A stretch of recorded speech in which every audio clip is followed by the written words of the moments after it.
Good morning student. Now today we start our first chapter of biology, that is the living world. आज जो है हम student जो है अपना बायो का फर्स्ट चैप्टर स्टार्ट कर रहे हैं जो है आपका द लिविंग वर्ल्ड। ठीक है, तो स्टूडेंट जो है लिविंग वर्ल्ड जो है आपको पता है कि जो लिविंग वर्ल्ड है वो कितना ज़्यादा फैला हुआ है। ठीक है, कितना ज़्यादा एक्सटेंड है। उस लिविंग वर्ल्ड के अंदर क्या क्या चीज़ें आती है, कितनी चीज़ें आती हैं, वो सब चीज़ें जो है हम इस चैप्टर के अंदर जानेंगे। ठीक है, अब जो है लिविंग वर्ल्ड के अंदर जाने से पहले हमें जो है क्या है, लिविंग के बारे में पता होना चाहिए कि किसी भी लिविंग ऑर्गेनिजम्स की क्या प्रॉपर्टी होती हैं। ठीक है, कि कौन सा ऐसा ऑर्गेनिजम्स है जिसको कि हम जो है लिविंग वर्ल्ड के अंदर जो है रख सकते हैं। ठीक है, या जिसको हम कह सकते हैं कि हाँ ये लिविंग है या नहीं है। ठीक है, तो सबसे पहला स्टूडेंट जो है हम इस चैप्टर में पढ़ेंगे प्रॉपर्टीज़ ऑफ लिविंग ऑर्गेनिजम्स, यानी कि जो लिविंग ऑर्गेनिजम्स होती है उसकी क्या प्रॉपर्टीज़ होती है जिसके बेसिस पे हम कह सकते हैं कि ये क्या है, दैट इज़ लिविंग ऑर्गेनिजम्स और नॉट लिविंग ऑर्गेनिजम्स। ओके, तो फर्स्ट है कि इसकी जो फर्स्ट प्रॉपर्टी होती है वो है स्टूडेंट आपका जो है क्या, ग्रोथ। ठीक है, तो the first property of living organisms is growth. ठीक है, ग्रोथ जो है सबसे पहले प्रॉपर्टी होती है किसी भी लिविंग ऑर्गेनिजम्स की। बट क्या ये जो ग्रोथ है वो एक जो है मेजर प्रॉपर्टी है लिविंग ऑर्गेनिजम्स की या नहीं है। ठीक है, ये अभी हम इसके अंदर पढ़ेंगे और फिर जानेंगे। ठीक है, सेकंड जो प्रॉपर्टी होती है स्टूडेंट जो है लिविंग ऑर्गेनिजम्स की आपकी एनसीईआरटी के अकॉर्डिंग वो है रिप्रोडक्शन, कि जो लिविंग ऑर्गेनिजम्स होते हैं उनमें रिप्रोडक्शन होता है। ठीक है, तो इसलिए जो है इसको हम जो है लिविंग ऑर्गेनिजम्स का कैरेक्टरिस्टिक फीचर्स मानते हैं। ठीक है, उसके बाद थर्ड प्रॉपर्टीज जो होती है लिविंग ऑर्गेनिजम्स की according to NCERT, that is metabolism. ठीक है, नेक्स्ट है सेलुलर नेचर। ठीक है, और उसके बाद है स्टूडेंट आपका लास्ट प्रॉपर्टी जो है लिविंग ऑर्गेनिजम्स की अकॉर्डिंग टू एनसीईआरटी कॉन्शियसनेस। ठीक है, तो एनसीईआरटी के अकॉर्डिंग जो है 1 2 3 4 5 ये 5 फीचर्स दे रखे हैं आपकी बुक में जो कि लिविंग ऑर्गेनिजम्स की प्रॉपर्टीज़ को शो करते हैं। ठीक है, बट हमें ये देखना है कि इन 4 प्रॉपर्टीज़ में से क्या ऐसा है कि इसको हम कहेंगे कि हाँ ये लिविंग ऑर्गेनिजम्स में ही है ये प्रॉपर्टी और नॉन लिविंग ऑर्गेनिजम्स में नहीं है, या फिर ऐसा है कि ग्रोथ हमें लिविंग ऑर्गेनिजम्स के साथ साथ नॉन लिविंग में भी हो सकती है, देखने को मिल सकती है या नहीं मिल सकती है। ये अब हम 1 बाय 1 पढ़ेंगे। तो अभी हमने क्या पढ़ा कि प्रॉपर्टीज़ ऑफ लिविंग ऑर्गेनिजम्स कि हम किस बेसिस पे लिविंग ऑर्गेनिजम्स को क्या करते हैं, क्लासिफाइड कर सकते हैं, मतलब कि जिसके बेसिस पे हम ये कह सकते हैं कि ये लिविंग है या नहीं है। तो क्या क्या काम है, फर्स्ट हो गया growth, second is reproduction, third is metabolism, fourth is cellular nature and the last one is consciousness. तो ये जो आपके 1 2 3 4 5 फीचर्स है ये लिविंग ऑर्गेनिजम्स की प्रॉपर्टीज़ होती हैं। ठीक है, अब ये इनमें से कौन सी प्रॉपर्टी ऐसी है जो मे भी हमें नॉन लिविंग में भी देखने को मिले, तो वो अब हम 1 बाय 1 जब पढ़ेंगे तो अब हम उसको समझ लेंगे। ठीक है, तो सबसे पहली प्रॉपर्टी स्टूडेंट जो है लिविंग ऑर्गेनिजम्स की वो क्या है, ग्रोथ है। ठीक है, तो अब हमें ये देखना है कि ग्रोथ होती क्या है। ठीक है, ग्रोथ कैसी होती है। ठीक है, स्टूडेंट्स आपने देखा होगा कि जब कोई बच्चा पैदा होता है तो वो साइज़ में बहुत छोटा होता है, लेकिन जैसे जैसे उसकी एज बढ़ती जाती है उसका जो साइज़ है वो बढ़ता जाता है। तो ऐसा क्या है, मतलब कि उसका साइज़ जो है बढ़ रहा है, या ऐसी क्या चीज़ है उसकी बॉडी के अंदर जिसकी वजह से जो है वो हर साल जो है बढ़ता जा रहा है। ठीक है, तो सेल वो क्या चीज़ है जिसकी वजह से कोई भी जो है लिविंग ऑर्गेनिज्म जो है क्या हो रहा है, इंक्रीज़ हो रहा है। ठीक है, बढ़ रहा है। ठीक है, या उसकी ग्रोथ हो रही है, तो वो किस वजह से हो रही है, सेल की वजह से। तो ग्रोथ के अंदर फर्स्ट फीचर्स क्या आ गया आपका कि increase in number of cell. ठीक है, सबसे पहले अगर बच्चा जो है जो न्यू बॉर्न बेबी था वो क्या था आपका जो है, सपोज उसकी स्किन सेल जो है कितनी थी, 200 थी, एग्जाम्पल के तौर पे बता रही हूँ। अगर उसके अंदर जो है स्किन सेल 200 थी, तो जब ग्रो करता जाएगा जब वो अडल्ट हो जाता है तो उस टाइम पर 200 नहीं रहेंगे ना, वो जो सेल थी वो क्या करेंगी, मल्टीप्लाई करती हैं। आपको पता है सेल डिवीज़न होता है, और सेल डिवीज़न होने पर क्या होती है, जो सेल होती हैं वो मल्टीप्लाई करते हैं। एक सेल जो है इस तरीके से, एक सेल जो होती है वो 2 सेल में क्या हो जाती है, डिवाइड हो जाती है। तो इस तरीके से जो है जब बच्चा, जो न्यू बॉर्न बेबी जो होता है, और जब वो अडल्ट हो जाता है, तो उस दोनों एज में उसकी बॉडी की जो सेल्स के जो नंबर्स होते हैं वो क्या हो जाते हैं, बढ़ जाते हैं। ठीक है, जैसे स्किन सेल का नंबर जो है क्या हो जाएगा, बढ़ जाएगा, है ना। अब पहला उसका हाथ इतना सा था, अब उसका हाथ हमेशा इतना ही तो थोड़ा नहीं रहता ना जब बच्चा पैदा होता है, तो उसके बाद उसका हाथ का जो है साइज़ आप देखते हो वो भी बढ़ता जाता है। ठीक है, तो दूसरा है आपका इसका कि increase in size of cells. Cells जो होती है वो साइज़ में भी इंक्रीज होती हैं। ठीक है, जैसे आपका क्या है, मसल सेल्स और जो न्यूरॉन सेल्स होती है स्टूडेंट्स, ये कभी भी जो है क्या नहीं होती हैं, नंबर में नहीं इंक्रीज़ होती हैं। मींस कि अगर कोई न्यू बॉर्न बेबी है, उसके अंदर जो है मसल सेल्स की संख्या जो है वो 200 है, तो वो अडल्ट में भी और जो है उसका जो है ओल्ड एज में भी वो मसल सेल्स का नंबर 200 ही रहेगा। ठीक है, तो यानी कि जो मसल सेल्स और जो न्यूरॉन सेल्स होती है, ये बच्चे में जितनी होती हैं, बच्चा जब जो न्यूबॉर्न बेबी होता है उसमें जितनी संख्या उनकी तब होती है, उतनी ही संख्या इसकी जो है अडल्ट या ओल्ड एज में भी रहती है। तो जो मसल सेल्स और जो न्यूरॉन सेल्स होती है ये नंबर में नहीं इंक्रीज़ होती हैं। ठीक है, हमारी स्किन सेल्स जो है नंबर में इंक्रीज़ होती हैं, बट जो मसल सेल्स और न्यूरॉन सेल्स होती है ये नंबर में इंक्रीज़ नहीं होती हैं। ये किस में इंक्रीज़ होती हैं, साइज़ में इंक्रीज़ होती हैं। ठीक है, तो दूसरा हो गया कि जो increase in size of cells. ठीक है, ये सेल भी जो है साइज़ में भी इंक्रीज़ हो सकती हैं। ठीक है, और नंबर में भी इंक्रीज़ हो सकती हैं, बट ये क्या है, मसल्स और न्यूरॉन सेल्स क्या होती है, ये नंबर में जो है इंक्रीज़ नहीं होती हैं, बट साइज़ में इंक्रीज़ होती हैं। तो हमने आपको कहा कि जो मसल सेल्स, याद रखना है इसको, इम्पॉर्टेंट चीज़ है कि जो मसल सेल्स और न्यूरॉन सेल्स होती है हमारी बॉडी के अंदर, ये कभी भी जो है नंबर में इंक्रीज़ नहीं होती हैं, बट ये जो है साइज़ में इंक्रीज़ होती जाती हैं।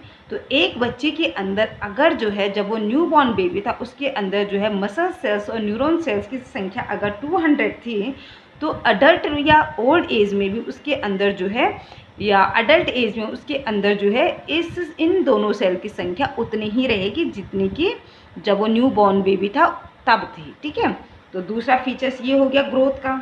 ओके, इसके बाद नेक्स्ट है कि इन एनिमल्स, अब एनिमल्स में क्या होता है कि इन animals growth stops at a certain period. आपने देखा होगा कि एनिमल्स जो होते हैं वो क्या होते हैं, एक सर्टेन पीरियड के बाद उनकी ग्रोथ स्टॉप हो जाती है। आप ह्यूमन बीइंग को लीजिए, ह्यूमन बीइंग की जो एज होती है अराउंड 22 या 23 तक जो है उसकी क्या होती है, जो ग्रोथ होती है वो बढ़ती जाती है, वो धीरे धीरे धीरे धीरे बढ़ता जाता है। बट एक सर्टेन एज आने के बाद 22, 23 या 24 के अराउंड जो है क्या होती है, उसकी ग्रोथ जो है वो क्या हो जाती है, स्टॉप हो जाती है, और उसने जितना ग्रोथ करनी थी वो कर चुका है। ठीक है, तो अब जो है उसकी ग्रोथ जो है स्टॉप हो जाती है। तो ऐसे ही अदर एनिमल्स में भी आपने देखा होगा कि जो डॉग्स होते हैं, जब वो पपी होता है वो छोटा होता है, लेकिन जैसे जैसे वो ग्रोथ करता है, एक एज आएगी जब उस डॉग की जो है जो ग्रोथ होती है वो स्टॉप हो जाती है। तो एनिमल्स में क्या होती है, जो ग्रोथ होती है वो एक सर्टेन पीरियड पे स्टॉप हो जाती है। ठीक है, नेक्स्ट है कि plants will keep on growing for ever. जो प्लांट्स होते हैं, प्लांट्स भी आपको पता है स्टूडेंट कि लिविंग ऑर्गेनिजम्स में आते हैं, यानी लिविंग थिंग्स के अंदर आते हैं। बट प्लांट्स में क्या होता है कि जो ग्रोथ होती है वो कंटिन्यू जो है क्या होती रहती है, बढ़ती रहती है। आपने देखा होगा कि कोई प्लांट्स है उसकी ग्रोथ कभी स्टॉप नहीं होती है। ठीक है, वो कंटिन्यू जो है क्या करता रहता है, ग्रो करता रहता है। आपने देखा होगा कि हर साल जो है प्लांट्स में न्यू लीव आती रहती है, न्यू लीव आती रहती है। तो न्यू लीव आने का मतलब क्या है कि वो ग्रोथ करता जा रहा है। ठीक है, तो अगर आपको याद होगा 10th का, तो 9th का सॉरी, तो हमने कहा था कि प्लांट्स में जो है मेरिस्टेमेटिक टिश्यूज़ होते हैं, जिसकी वजह से वो कंटिन्यू जो है क्या करते रहते हैं, सेल डिवाइड करते रहते हैं, जिसकी वजह से जो है प्लांट्स में जो है कंटिन्यू ग्रोथ होती रहती है। लेकिन एनिमल्स में क्या कहा स्टूडेंट हमने, एनिमल्स में हमने कहा कि ये जो ग्रोथ होती है ये स्टॉप हो जाती है एक सर्टेन पीरियड में। ठीक है, बट हमने क्या कहा, जो एनिमल्स प्लांट्स होते हैं, प्लांट्स जो है वो क्या करते हैं, कंटिन्यू ग्रोथ करते रहते हैं। लेकिन एनिमल्स क्या होते हैं, इनमें ग्रोथ स्टॉप हो जाती है एक सर्टेन पीरियड में, ठीक है। नेक्स्ट है इन स्टूडेंट कि in unicellular organisms growth and reproduction are one and the same things. इसका क्या मतलब हो गया स्टूडेंट, जो है ऑर्गेनिजम्स दो तरीके के होते हैं ना, एक होते हैं यूनिसेलुलर, एक होते हैं मल्टीसेलुलर, ठीक है। यूनिसेलुलर वो होते हैं जिनमें कि सिंगल सेल प्रेजेंट होती है, मल्टीसेलुलर वो होते हैं जिनमें मल्टीपल सेल होती है। अब यूनिसेलुलर में क्या होता है स्टूडेंट कि यूनिसेलुलर में ग्रोथ और रिप्रोडक्शन दोनों साथ साथ चलती हैं, यानी कि मल्टीसेलुलर में तो क्या होता है, ग्रोथ अलग चीज़ हो गई, रिप्रोडक्शन अलग चीज़ हो गई। बट जो आपका क्या है, यूनिसेलुलर है। सपोज ये कोई यूनिसेलुलर सेल है, सपोज ये एक बैक्टीरिया सेल है, ठीक है। अब ये क्या करेगा, ये सेल जब इसके ये धीरे धीरे ये बैक्टीरिया सेल जो है ग्रो करता है ना, तो ये जब ग्रो करता है तो ये दो सेल में क्या हो जाता है, डिवाइड हो जाता है। और ये जो दो सेल इसने बनाई, इस बैक्टीरिया सेल ने, ये जो दो बनी ये सेल, ये क्या है, डॉटर सेल है। ये कौन सी सेल है, डॉटर सेल्स, ठीक है। तो क्या हुआ कि ग्रोथ और रिप्रोडक्शन दोनों क्या हो रही हैं, साथ साथ चल रही हैं। बट मल्टी सेलुलर ऑर्गेनिजम्स में स्टूडेंट ऐसा नहीं होता है। मल्टी सेलुलर ऑर्गेनिजम्स में ह्यूमन बींग्स को आप लगाइए, ह्यूमन बींग्स पहले क्या करता जाएगा, ग्रोथ करेगा, ठीक है। प्यूबर्टी अटेंड होने पर क्या होगा, वो सेक्सुअली मैच्योर होगा, देन उसके बाद जो है वो रिप्रोडक्शन करेगा, ठीक है। लेकिन यहाँ पर क्या हो रहा है, यूनिसेलुलर में जो सिंगल सेल एनिमल्स होते हैं, जो सिंगल सेल के बने हुए होते हैं, जैसे कि हमने आपको ये एक बैक्टीरिया का एग्जांपल देकर बताया कि सपोज ये कोई बैक्टीरिया सेल है, तो ये एक सिंगल सेल है। अब ये इसकी ग्रोथ हुई, तो जैसे इसकी ग्रोथ हुई ये दो सेल में डिवाइड हो गया, तो अब दोनों प्रोसेस जो है क्या है, एक साथ चल रही हैं, ठीक है। तो इसीलिए ये कह रहा है कि in unicellular organisms growth and reproduction are one and the same things. Growth और रिप्रोडक्शन साथ साथ चलती हैं, ठीक है। अब है नेक्स्ट पॉइंट आपका स्टूडेंट कि in non living things growth comes from outside. Non living things में स्टूडेंट्स क्या होता है कि जो ग्रोथ होती है वो क्या होती है, आउटसाइड से हो सकती है, ठीक है। जैसे कि क्या है, सपोज ये क्या है, कोई रेत का किला है रेगिस्तान में, ठीक है। ये सपोज कोई रेत का किला है स्टूडेंट, ठीक है। इस तरीके से जो है ये कोई रेत का किला है, ठीक है। तो अब क्या होगा, आपका जो है ये जो रेत का किला है, ये धीरे धीरे जब इसमें जो है लेयर बनती जाएगी, तो ये क्या होता जाएगा, ये किला इस तरीके से जो है इसमें लेयर चढ़ती जा रही है, लेयर चढ़ती जा रही है, लेयर चढ़ती जा रही है। तो इसने क्या कर दिया, ये भी तो ग्रोथ हो गई ना, ये जो है पहले इतना था, अब इसने इतनी ग्रोथ कर दी। तो नॉन लिविंग थिंग्स में भी ग्रोथ होती है, बट क्या होती है, आउटसाइड ग्रोथ होती है। जब उसके ऊपर जो है कोई लेयर पे लेयर चढ़ती जाती है तो वो साइज़ यानी उसकी ग्रोथ यानी वो साइज़ में बढ़ जाता है, ठीक है। तो इसको भी हम ग्रोथ कहते हैं। तो नॉन लिविंग थिंग्स में ग्रोथ होती है बट आउटसाइड होती है। लिविंग थिंग्स में ग्रोथ होती है, लिविंग थिंग्स में तो ऑब्वियसली हमें पता है ग्रोथ होती है, बट जो ग्रोथ होती है वो कम्स फ्रॉम इनसाइड, यानी कि अंदर से जो है हमें ग्रोथ होती है। ऐसा तो नहीं है ना कि आपकी सेल जो है स्टूडेंट यहाँ से बाहर निकल कर और ऐसी ग्रोथ कर रही है। आपकी बॉडी के अंदर जो सेल्स हैं उनमें ग्रोथ हो रही है, आपको पता भी नहीं चलता है, आपको दिखता भी नहीं है, और आप जो है कब छोटे से बड़े हो जाते हो तो वो जस्ट बिकॉज ऑफ ग्रोथ, ठीक है, यानी कि just because of cell division, ठीक है। तो ये था स्टूडेंट आपका जो है क्या कि ग्रोथ के लिए जो है क्या एनिमल्स में ग्रोथ होती हैं या प्लांट्स में ग्रोथ होती हैं या फिर नॉन लिविंग में ग्रोथ होती हैं, ठीक है।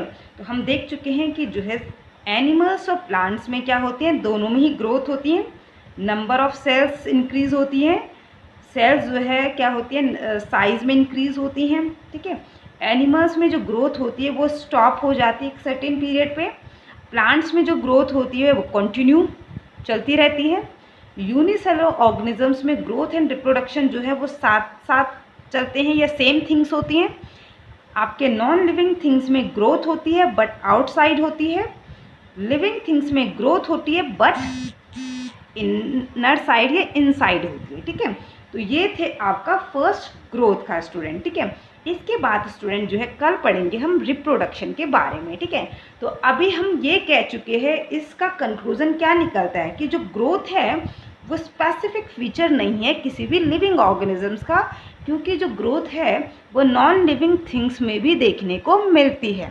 तो इसलिए ग्रोथ स्पेसिफिक फीचर नहीं है किसी भी लिविंग ऑर्गेनिजम्स का।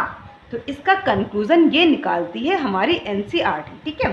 तो कल स्टूडेंट जो है हम रिप्रोडक्शन पढ़ेंगे और रिप्रोडक्शन में हम देखेंगे कि क्या ये स्पेसिफिक फीचर है या नहीं है लिविंग ऑर्गेनिजम्स का। ओके, तो स्टूडेंट ये था आज का आपका लेक्चर। अगर किसी भी स्टूडेंट को डाउट हो तो वो मेरे इनबॉक्स में जाकर जो है मुझे अपना डाउट क्लियर कर सकता है मुझसे क्वेश्चंस पूछ के। और स्टूडेंट इसके साथ ही मैं आपको जो है रिटन वर्क भी दूंगी आज, जो कि आप जो है फेयर कॉपी में करोगे। तो ये वाला जो काम स्टूडेंट मैं करा रही हूँ, जो आपको मैं एक्सप्लेन करती हूँ, ये आप रफ कॉपी में करेंगे, इसको आप फेयर में नहीं करोगे, ठीक है। तो इस काम को आप रफ कॉपी में करते जाओगे, ठीक है। लेकिन जो मैं आपको अलग से जो काम दूंगी मैं, वो आपने जो है फेयर कॉपी में करना है। तो ये काम अगर कोई स्टूडेंट करता है तो इसको आप रफ में कर लीजिए समझने के लिए, ठीक है। बट जो मैं आपको दूसरा काम भेजूंगी अभी कुछ टाइम के बाद, उसको आपने क्या करना है, फेयर कॉपी में करना है, neat and clean hand writing में, ब्लैक और ब्लू जेल पेन का यूज़ करके। और रजिस्टर मैंने बता दिया था आपको कि इस टाइप का आपको क्या करना है, रजिस्टर बनाना है, लेकिन थोड़ा सा इसकी मोटाई का ध्यान रखना, ठीक है। तो थैंक यू स्टूडेंट।